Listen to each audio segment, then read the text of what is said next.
الحمد لله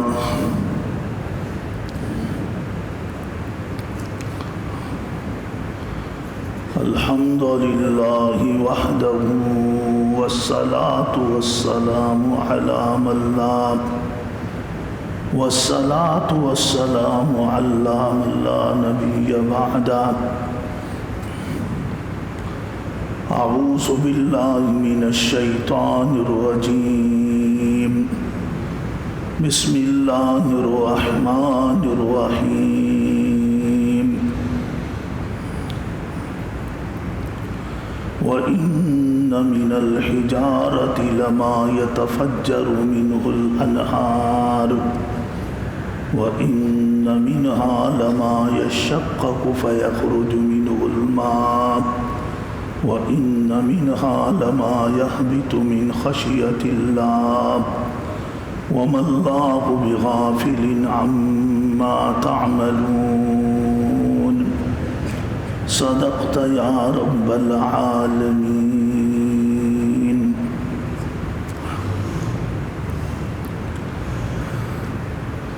واجب الاحترام گرامی قدر معزز حاضرین محفل، السلام علیکم ورحمۃ اللہ وبرکاتہ.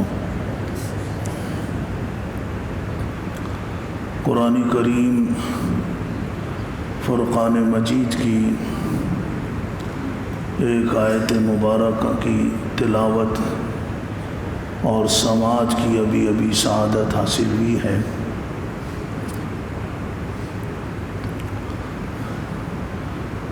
قرآن کریم کا ترجمہ تفسیر بیان کرنے کا اور سننے کا مقصد یہ ہے کہ ہمارے اندر وہ صفات پیدا ہو جائیں جو اللہ تبارک و تعالیٰ کو مطلوب ہیں. انسان کو منفی پہلو پر لے جانے کے لیے شیطان اور شیطانی طاقتیں مختلف قسم کے خیالات اور وسوسے انسان کے دل و دماغ میں ڈالتے رہتے ہیں. اسی طریقے سے نفس امارہ انسان کو قدم قدم پر دھوکہ دینے کی کوشش کرتا رہتا ہے. اب بچتا وہ ہے جس کی اللہ حفاظت فرماتے ہیں. سیدنا یوسف علیہ الصلاۃ والتسلیم اللہ کے ان برگزیدہ انسانوں میں سے ہے جن کو اللہ تبارک و تعالیٰ نے رسالت اور نبوت کے لیے منتخب فرمایا.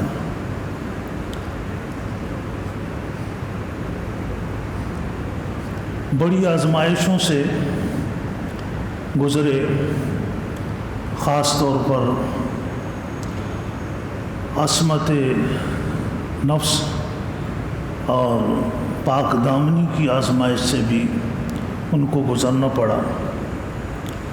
وہ فرماتے ہیں وَمَا أُبَرِّئُ نَفْسِي إِنَّ النَّفْسَ لَأَمَّارَةٌ بِالسُّوءِ إِلَّا مَا رَحِمَ رَبِّي، کہ انسان کا نفس انسان کو برائی پر ابھارتا ہے، برائی کی ترغیب دیتا ہے، مگر وہ بچ جاتا ہے جس کو اللہ پاک بچا لے، اللہ پاک محفوظ کر لے. اللہ پاک کس کو بچاتے ہیں، کس کو محفوظ کرتے ہیں؟ اللہ پاک بھی اس کو بچاتے ہیں جس کے دل میں بچنے کی، محفوظ رہنے کی طلب ہوتی ہے. اللہ پاک چونکہ انسان کے دلوں میں جھانکتے ہیں، دلوں میں دیکھتے ہیں، دل کے خیالات اور دل کے جذبات اللہ کے سامنے ہیں. باقی کیونکہ اللہ کا علم ازلی ہے، ابدی ہے. اللہ کو ہر انسان کی جیسے ابتدا کا علم ہے، اسی طریقے سے انسان کی انتہا کا بھی علم ہے. کہ اس انسان کا ٹھکانہ جنت ہے جہنم ہے، اللہ کے سب کچھ علم میں ہے۔ اس کے باوجود اللہ تبارک و تعالی انسان کے دل میں جو خیالات ہوتے ہیں، جو جذبات ہوتے ہیں، انہی کے مطابق اپنا فیصلہ صادر فرماتے ہیں۔ تو اب انسان کو اپنے دل کے خیالات کا بسا اوقات علم نہیں ہوتا، تو انسان ان خیالات کو تو جانتا ہے جو خیالات فی الحال فی الوقت دل پر سے گزر رہے ہوتے ہیں، لیکن جو خیالات 1 گھنٹے بعد ہمارے دل سے گزریں گے اسے ہمیں پتہ نہیں۔ دل کی مثال جیسے سڑک ہے، اب سڑک پہ جو گاڑی ابھی گزر رہی ہے آپ دیکھ رہے ہیں وہ آپ کو نظر آ رہی، لیکن جو اس گاڑی کے بعد دوسری گاڑی آئے گی وہ کون سی آئے گی اس کا ہمیں کوئی پتہ نہیں۔ اللہ کو پتہ ہے کہ اب یہ گاڑی ابھی گزری ہے، تھوڑی دیر بعد دوسری گاڑی آئے گی، شام تک کون سی، قیامت تک اس سڑک پر کون سی گاڑی گزرے گی، اللہ کے علم ہے۔ انسان کے لیے سلامتی کا راستہ یہ ہے کہ وہ اپنے آپ کو قرآن پاک کے ساتھ، حضور اکرم صلی اللہ علیہ وسلم کے فرامین کے ساتھ اور دینی محفلوں کے ساتھ، دینی گفتگو کے ساتھ جوڑے رکھے۔ ابھی بات سمجھانے کے لیے یہ جو قرآن کریم کی آیت مبارکہ میں نے پڑھی ہے، کچھ ایسے خیالات ہوتے ہیں جن خیالات کو مستحضر کر کے انسان اپنے مستقبل کی تعمیر کرتا ہے۔ یہ ایک فطری قانون ہے۔ آپ دیکھیے کہ ہم بچوں کو ان کے فیوچر کے بارے میں کیسے آمادہ کرتے ہیں کہ وہ اپنے فیوچر کو بہتر بنائیں، تو لوگوں کی مثالیں ان کو دیتے ہیں اور ان لوگوں کا فیوچر جو دنیا کے اندر تعمیری زندگی گزارتے ہیں وہ بچوں کو ہم دکھاتے ہیں، تو اس سے بچوں کو ہم موٹیویٹ کرتے ہیں۔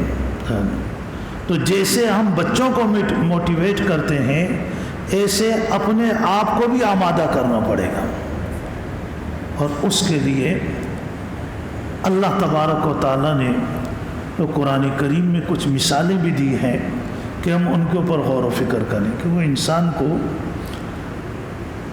راہ راست پہ لانے کے لیے اللہ تبارک و تعالیٰ نے قرآن پاک کو اتارا ہے۔ امام مالک رحمۃ اللہ علیہ کا قول ہے کہ اس امت کے پہلے طبقے کی اصلاح قرآن کریم سے ہوئی ہے، تو لہذا قیامت تک آنے والے جتنے بھی طبقات ہوں گے، اگرچہ وہ انسانی وجود کے اعتبار سے آخری طبقہ ہی کیوں نہ واقع ہو جائے، تو اس کی اصلاح قرآن پاک کی برکت سے ہوگی۔ قرآن پاک کے ساتھ اپنے آپ کو جوڑے، اس کے خیالات کے اندر پاکیزگی پیدا ہوگی، اس کے کردار کے اندر بلندی پیدا ہوگی۔ تو اللہ تبارک و تعالیٰ نے ارشاد فرمایا وَإِنَّ مِنَ الْحِجَارَةِ لَمَا يَتَفَجَّرُ مِنْهُ الْأَنْهَارُ، فرمایا کہ کچھ پہاڑ ایسے ہیں کہ جن پہاڑوں سے پانی کی نہریں جاری ہوتی ہیں۔ وَإِنَّ مِنْهَا لَمَا يَشَّقَّقُ فَيَخْرُجُ مِنْهُ الْمَاءُ، اور کچھ پہاڑ ایسے ہیں جب وہ پھٹتے ہیں ان کے پتھر تو ان سے پانی کے چشمے جاری ہو جاتے ہیں۔ وَإِنَّ مِنْهَا لَمَا يَهْبِطُ مِنْ خَشْيَةِ اللَّهِ، اور بعض پتھر ایسے ہیں پہاڑوں کے اندر جو اللہ کے خوف سے، اللہ کے ڈر سے کانپتے ہیں۔ یہ تو اس کا لفظی ترجمہ جو دوست قرآن کریم کے ترجمے کا ذوق رکھتے ہیں، مطالعہ کرتے ہیں، ان سے یہ بات چھپی ہوئی نہیں، ان کو پتہ یہی ترجمہ ہے اس کا۔ اور ایک میں اپنے ذوق سے کہتا ہوں وَإِنَّ مِنَ الْحِجَارَةِ لَمَا يَتَفَجَّرُ مِنْهُ الْأَنْهَارُ، کہ بعض ایسے پہاڑ ہیں کہ اللہ کے خوف سے ان کے آنسو نہر کی شکل اختیار کر گئے. ہم روتے ہیں نا، ہمارے آنسو محدود ہوتے ہیں، وہ زیادہ ہمارے داڑھی کے بالوں کو گیلا کر جاتا ہے. کوئی زیادہ روتا ہے اس کے کپڑوں کو گیلا کر جاتا ہے، کوئی اور زیادہ روتا ہے تو وہ جگہ گیلی ہو جاتی جہاں بیٹھا ہے. لیکن پہاڑ اللہ کی انتہائی مضبوط اور مستحکم اور بڑی وسیع اور عریض اور عمیق مخلوق ہے. فرمائے جب یہ رونے لگے اللہ کے خوف سے تو ان کے آنسو نہروں کی شکل اختیار کر گئے. وَإِنَّ مِنْهَا لَمَا يَشَّقَّقُ فَيَخْرُجُ مِنْهُ الْمَاءُ، اور بعد وہ پہاڑ کہ جب وہ اللہ کے خوف سے پھٹے تو وہ خون جگر جاری ہو گیا پانی کی شکل میں ان کا. وَإِنَّ مِنْهَا لَمَا يَهْبِطُ مِنْ خَشِيَّةِ اللَّهِ، اور بعد وہ ہے کہ اپنے وجود کے اعتبار سے تو بڑی بھاری بھرکم چٹانیں ہیں، لیکن ان پر جب اللہ کا خوف طاری ہوتا ہے تو پھر وہ اپنی جگہ پر ٹک نہیں سکتی. یہ انسان کے سامنے اللہ نے ایک ایسی مخلوق کا کہ جو انسان کی نظر میں بھی اور حقیقت میں بھی وہ انسان سے بہت زیادہ مستحکم اور مضبوط مخلوق ہے، اور وہ زمین کے اندر گڑی ہوئی ہے، وجود کے اعتبار سے انسان سے بڑی ہے، مضبوطی کے اعتبار سے انسان سے مضبوط ہے. لیکن فرمایا اس ایسی مخلوق پر اللہ کا خوف جب طاری ہوتا ہے تو ان کی حالت یہ ہو جاتی ہے. لیکن یہ انسان ہے وَمَا اللَّهُ بِغَافِلٍ عَمَّا تَعْمَلُونَ، کہ ابن آدم جو کچھ تو کر رہا ہے وہ بھی میری نظر میں تجھے اچھی طرح دیکھ رہا ہوں. اور تو جو آج نفس کے فریب اور شیطان کے دھوکے سے اتنا بے قابو ہو گیا ہے، اس کی وجہ یہ ہے کہ تیری اپنی ماضی پر نظر نہیں ہے. تو غور کر، فَلْيَنْظُرِ الْإِنسَانُ مِمَّا خُلِقَ، انسان کبھی اپنے تخلیقی فارمولے پر غور کر کے تو کیا تھا. خُلِقَ مِن مَّاءٍ دَافِقٍ يَخْرُجُ مِن بَيْنِ الصُّلْبِ وَالتَّرَائِبِ. ترجمہ آپ دیکھ لینا، چونکہ آواز اسپیکر پر ہماری مائیں بہنیں بھی سنتی ہیں، لیکن میں اس کی تعبیر کر دیتا ہوں.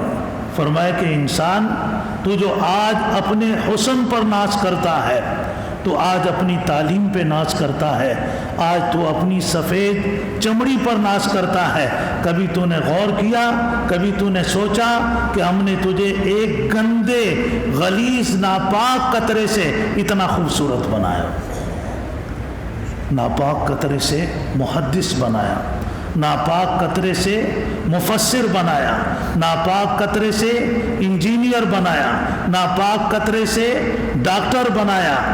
اتنی صلاحیتیں تیرے اندر رکھی، صدق و عدالت کا تاجدار بنایا، لیکن کیا انتہائی گندے قطرے سے تجھے اتنا خوبصورت وجود ہم نے عطا کیا. تو یہ دھوکے میں ہے کہ اتنا گندی چیز سے اتنا خوبصورت بنانے والا کیا تمہیں مارنے کے بعد دوبارہ نہیں اٹھا سکتا؟ انہو علی رجعہ لقادر. تجھے یہ بات سمجھ میں آئے یا نہ آئے، میں نے تجھے مرنے کے بعد دوبارہ اپنے سامنے کھڑا کرنا ہے اور تجھے دوبارہ اپنے سامنے اٹھانا ہے. یہ بات سمجھانے کے لیے اللہ تبارک و تعالیٰ نے انبیاء علیہ الصلاۃ والتسلیم کو بھیجا، حضور اکرم صلی اللہ علیہ وسلم کو مبعوث فرمایا. انسان کی کچھ صفات ہوتی ہیں، وہ صفات دنیا کے اندر بھی اللہ کی رحمت کو انسان کی طرف متوجہ کرتی ہے، اور آخرت کے اندر بھی انسان کو اللہ کی رحمت کا مستحق بناتی ہے. اور یہ نظر کہ ان صفات کو انسان پہچان لے، یہ نظر ہر ایک کو حاصل نہیں ہوتی. کسی کو اللہ پاک عطا فرماتے ہیں، اور باقیوں کے لیے یہ حکم ہوتا ہے کہ جن کو یہ نظر اللہ نے عطا فرمائی ہے وہ ان پر اعتماد کریں۔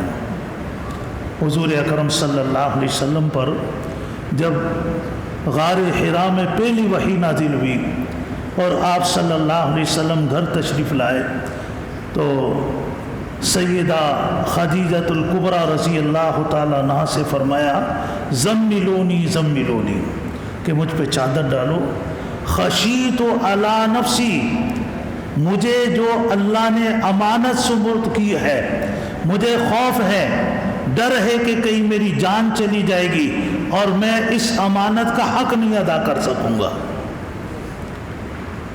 اب آپ سنیے اپنی روحانی مادر محترم کی زبانی، انہوں نے حضور اکرم صلی اللہ علیہ وسلم کی وہ کیفیت دیکھ کر کیا ارشاد فرمایا۔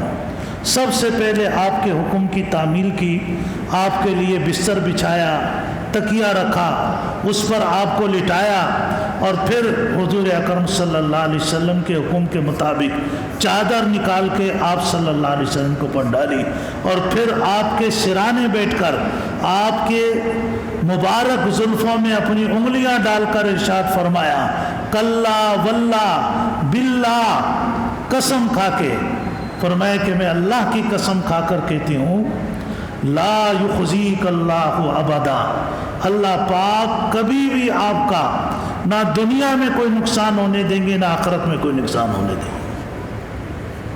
وجہ کیا بتائی آپ خود سنیے۔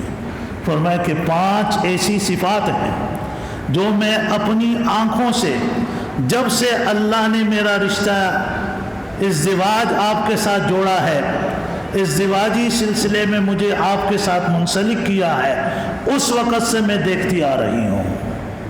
وہ کیا صفات ہیں؟ انک لتصل الرحمہ، کہ آپ صلہ رحمی کرتے ہیں، کہ آپ کے بھائیوں سے، آپ کے رشتہ داروں سے، آپ کے دوستوں سے، آپ کے معاشرے میں لینے والے افراد سے کوئی آپ کی بے ادبی ہو جائے، کوئی گستاخی ہو جائے، کوئی غلطی ہو جائے تو پھر آپ تلوار لے کر، چھرا لے کر ان کے سینوں کو چھلنی نہیں کرتے بلکہ ان کی غلطیاں معاف کر کے انہیں اپنے سینے لگا لیتے ہیں۔ یہ ہے انک لتصل الرحمہ۔ بھائی سے غلطی ہو جائے، دوست سے غلطی ہو جائے تو انسانیت کا تقاضا کیا ہے، ہمارے نبی کی تعلیم کیا ہے، ہمارا اللہ ہمیں کیا کہتا ہے، ہمارا اللہ ہمیں کیا کہتا ہے۔ حضور اکرم صلی اللہ علیہ وسلم نے کیا فرمایا؟ آپ نے فرمایا کہ پہلوان وہ نہیں ہے جو اپنے بھائی کو پچھاڑ دے، جس کا سینہ چھلنی کر کے اس کو ریزہ ریزہ کر دے، وہ پہلوان نہیں۔ پہلوان وہ ہے کہ وہ دوسرے کی غلطی معاف کر کے اور اس کو اپنے ساتھ اپنے سینے لگا لے۔ اس سے وہ محبتیں پیدا ہوتی ہیں کہ جو محبتیں حضور اکرم صلی اللہ علیہ وسلم اپنے رضاکاروں میں پیدا کر کے دنیا سے، دار فانی سے عالم جاویدانی کی طرف تشریف لے گئے۔ فرمایا انک لتصل الرحمہ وتحمل الکلہ، جو بے روزگار ہوتے ہیں ان کو کام پہ لگواتے ہیں، وَتَقْسِبُ الْمَعْدُومِ، اور جو بے سہارا لوگ ہوتے ہیں آپ ان کا سہارا بنتے ہیں، وَتُقْرِئُ الضَّيْفِ، اور بڑی خندہ پیشانی سے آپ مہمانوں کی مہمان نوازی کرتے ہیں، وَتُعِينُ عَلَى نَوَائِبِ الْحَقِّ، اور آپ سچائی اور صداقت کے علم بردار ہیں۔ آپ دیکھیے یہ 5 صفات ہیں، ان صفات میں سیدہ خدیجۃ الکبریٰ رضی اللہ تعالی عنہا نے کہیں یہ ذکر نہیں کیا کہ آپ تسبیح زیادہ پڑھتے ہیں، آپ سجدے زیادہ کرتے ہیں۔ حضور اکرم صلی اللہ علیہ وسلم سے زیادہ اللہ کی تسبیح کرنے والا نہ کوئی پیدا ہوا ہے نہ پیدا ہوگا۔ تو اللہ نے فرمایا یا ایھا المزمل قم اللیل الا قلیلا، میرے محبوب آپ اپنی چاہت کے لیے رات بھر جاگتے ہیں، لیکن میری چاہت یہ ہے کہ آپ تھوڑا سو جایا کریں۔ آپ سے زیادہ خوبصورت اور لمبے سجدے، طویل قیام، طویل رکوع کرنے والا نہ کوئی آیا ہے نہ کوئی آئے گا۔ سیدہ عائشہ رضی اللہ تعالیٰ عنہ فرماتی ہیں کہ کبھی کبھی مسلسل ایسی راتیں شروع ہو جایا کرتی تھی آپ کی زندگی میں کہ یوں لگتا تھا کہ آپ صلی اللہ علیہ وسلم ایک لمحے کے لیے بھی نہیں سوئیں گے۔ فرماتی ہیں طویل قیام، طویل رکوع، پھر جتنا رکوع اتنا طویل قوما، اور پھر طویل سجدہ۔ اور فرماتی ہیں کہ ایک رات تو آپ کی عبادت کی یہ حالت کہ رو رو کر آپ کی آنکھیں سرخ ہو گئی اور کھڑے کھڑے مسلسل آپ کے پاؤں مبارک پر ورم آ گیا، تو مجھ سے رہا نہیں گیا۔ فرماتی ہیں کہ میں نے عرض کر دیا کہ اللہ کے رسول، آپ کے بارے میں جب قرآن کریم کی یہ آیت موجود ہے لِيَغْفِرَ لَكَ اللَّهُ مَا تَقَدَّمَ مِن ذَنبِكَ وَمَا تَأَخَّرَ، کہ اللہ نے آپ کی اگلی پچھلی تمام لغزشیں معاف کر دی ہیں، تو پھر اتنی عبادت اور اتنا رونا اور اتنی التجا اور پھر اتنی تسبیح کی کیا ضرورت ہے؟ حضور اکرم صلی اللہ علیہ وسلم نے بڑا عجیب ارشاد فرمایا کہ عائشہ، تمہیں میرے سجدے نظر آئے، تمہیں میرا رونا نظر آیا، تمہیں میری تسبیح نظر آئی، تمہیں میرے رب کی عنایات نظر نہیں آئی کہ جس رب نے ایک یتیم کو، عبداللہ کے یتیم کو، آمنہ کے لال کو صرف نبی نہیں تمام انبیاء کا سردار بنایا، کائنات کہ پوری انسانیت قیامت تک کے آنے والے انسانوں کے لیے اللہ نے اسے نبوت اور رسالت کے لیے منتخب کیا، اور صرف مجھے ہی بلند نہیں کیا وَرَفَعْنَا لَكَ ذِكْرَكَ، بلکہ ان کو بھی بلند کر دیا جن کی نسبت مجھ سے قائم ہو جاتی ہے۔ لیے حضور اکرم صلی اللہ علیہ وسلم نے شب معراج میں حضرت بلال رضی اللہ تعالیٰ عنہ سے فرمایا کہ بلال، کیا وجہ ہے کہ میں جب جنت میں پہنچا تو مجھ سے آگے، ایک روایت میں پیچھے، تمہارے چلنے کی، تمہارے قدموں کی آہٹ مجھے سنائی دے رہی تھی۔ حضرت بلال کون تھے؟ حضور اکرم صلی اللہ علیہ وسلم سے نسبت جوڑی، ورنہ حضرت بلال کا مکہ میں کیا اسٹیٹس تھا سب کو پتا ہے۔ جو حضرت بلال کی تاریخ جانتے ہیں، سلام کرتے تھے کوئی جواب نہیں دیتا تھا، کوئی پوچھتا نہیں تھا، لیکن حضور اکرم صلی اللہ علیہ وسلم سے نسبت قائم ہوئی تو اتنے بلند ہو گئے کہ آسمان کے فرشتے بھی رشک کرنے لگے۔ کہ میرے عزیز دوستو، آج اللہ نے ہمیں زندگی دی ہے، یہ زندگی کے لمحات اللہ کی امانت ہے، اور زندگی گزرتی جا رہی ہے، وہ کہیں نہیں ٹھہر رہی۔ ضرورت اس بات کی ہے کہ ہم آپ کے ساتھ نسبت میں اخلاص کو پیدا کریں۔ حضور اکرم صلی اللہ علیہ وسلم رضاکار، جسے زید بن حارثہ کے نام سے یاد کیا جاتا ہے، یہ بکتے بکاتے چھوٹے تھے، ان کے محلے میں ڈاکو آئے، انہوں نے بہت سے بچے بھی اغوا کیے، مال بھی لوٹا، اس میں یہ بھی اغوا ہوئے۔ بکتے بکاتے مکہ کی منڈی عکاظ میں آ کر بکے، اور پھر وہاں سے یہ سیدہ خدیجہ کے گھر میں پہنچے۔ کسی کو کیا پتا تھا کہ یہ ڈاکو نہیں، یہ قسمت ہے، اللہ کا فیصلہ ہے۔ انہوں نے ان کو کائنات کے سب سے بڑے انسان کی رفاقت میں پہنچانا ہے، اور پھر پہنچانا اس طریقے سے ہے۔ حضور اکرم صلی اللہ علیہ وسلم کے پاس پہنچے، طویل عرصے بعد ان کے والد، ان کے چاچا حضور اکرم صلی اللہ علیہ وسلم کی خدمت میں حاضر ہوئے۔ انہیں پتہ چلا کہ ہمارا بیٹا زید مکہ کے اندر ہے اور حضور اکرم صلی اللہ علیہ وسلم کے پاس ہے۔ آپ کے پاس پہنچے، زید کو آپ کے پاس پایا، باپ نے سینے سے لگایا، ماں کے رونے کا ذکر کیا، بہنوں کی چاہتوں کا تذکرہ کیا۔ حضور اکرم صلی اللہ علیہ وسلم سے ملے اور عرض کیا کہ اللہ کے رسول، جب سے یہ زید ہمارے گھر سے نکالا گیا اس وقت سے ہماری چار دیواری آنسوؤں سے لبریز ہو چکی ہے۔ ان کی ماں رو رو کر اس کی بینائی کمزور پڑ گئی، اور بہنیں جب سے یہ جدا ہوا اس کے انتظار میں گھر کی چوکٹ سے نظر ہٹاتی نہیں ہے۔ آپ کی مہربانی ہوگی، ہم نے سنا ہے کہ آپ لوگوں نے اس کو 400 درہم میں خریدا، ہم اس کی دگنی تگنی قیمت ادا کرنے کے لیے تیار ہیں، آپ ہمارے بچے کو ہمارے حوالے کر دیں۔ حضور اکرم صلی اللہ علیہ وسلم نے فرمایا بالکل، ہم آپ سے 1 روپیہ نہیں لیں گے، ہم زید کو تحفے دے کر بھیجیں گے، اس لیے کہ مجھے اللہ نے انسانیت کو ملانے کے لیے، جوڑنے کے لیے بھیجا ہے، توڑنے کے لیے نہیں بھیجا۔ میرے لیے اس سے بڑی خوشی کیا ہوگی کہ ایک روتی ہوئی ماں کو بیٹا مل جائے، اور بھائی کی راہیں تکنے والی بہنوں کو بھائی مل جائے۔ میرے لیے اس سے بڑا اعزاز اور خوشی کی کوئی بات نہیں ہے۔ لیکن تم ذرا زید سے پوچھ لو، اگر یہ جانے کے لیے تیار ہے تو ہم اس کو گفٹ دے کر، تحفے دے کر تمہارے ساتھ رخصت کریں گے۔ ایک ہی لمحہ تھا، زید نے والد کی طرف بھی نظر ڈالی، چاچا کو بھی دیکھا، اور پھر حضور اکرم صلی اللہ علیہ وسلم کا مبارک چہرہ دیکھا۔